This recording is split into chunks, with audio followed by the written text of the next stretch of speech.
முருகன் அருள் இருப்பதால்தான் இன்று இந்த தகவல் உங்களை தேடி வந்துள்ளது. அதற்கு நன்றி சொல்லும் விதமாக ஓம் முருகா என்று கமெண்ட் செய்துவிட்டு நமது ஆறுபடை வேலன் சேனலை சப்ஸ்கிரைப் செய்து கொண்டு முழுமையாக பார்க்கவும். வரும் மார்ச் 2ஆம் தேதி மாசி மகம் மற்றும் பௌர்ணமி சேர்த்து வருகிறது. இந்த அதிசக்தி வாய்ந்த நாளில் இந்த ஒன்றை மட்டும் செய்யுங்கள். இந்த நாள் முருகப்பெருமான் மட்டுமல்லாமல் பெருமாள், சிவன், அம்பாள் என்று அனைத்து கடவுள்களின் அருளையும் சேர்த்து பெரும் மிகுந்த சக்தி வாய்ந்த நாளாக கருதப்படுகிறது. இந்த நாளில் மாலை 6:28க்கு பிறகு வீட்டில் விளக்கேற்றி உங்களால் எப்படி வழிபாடு செய்ய முடியுமோ அப்படி செய்யுங்கள். எந்த வழிபாடாக இருந்தாலும் அதை மனதார செய்தால் அதற்கான பலன் நிச்சயம் கிடைக்கும் என்பது உண்மை. இந்த நாளில் உங்களால் முடிந்தளவுக்கு ஏழை எளிய மக்களுக்கு அன்னதானம் செய்யுங்கள். உங்கள் மனதில் இருக்கும் அனைத்து கஷ்டங்களுக்கு ஒரு தீர்வு கிடைக்கும்.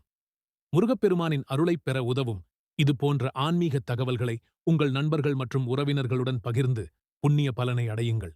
அதே நேரத்தில் நமது ஆறுபடை வேலன் சேனலை மறக்காமல் சப்ஸ்கிரைப் செய்யவும்.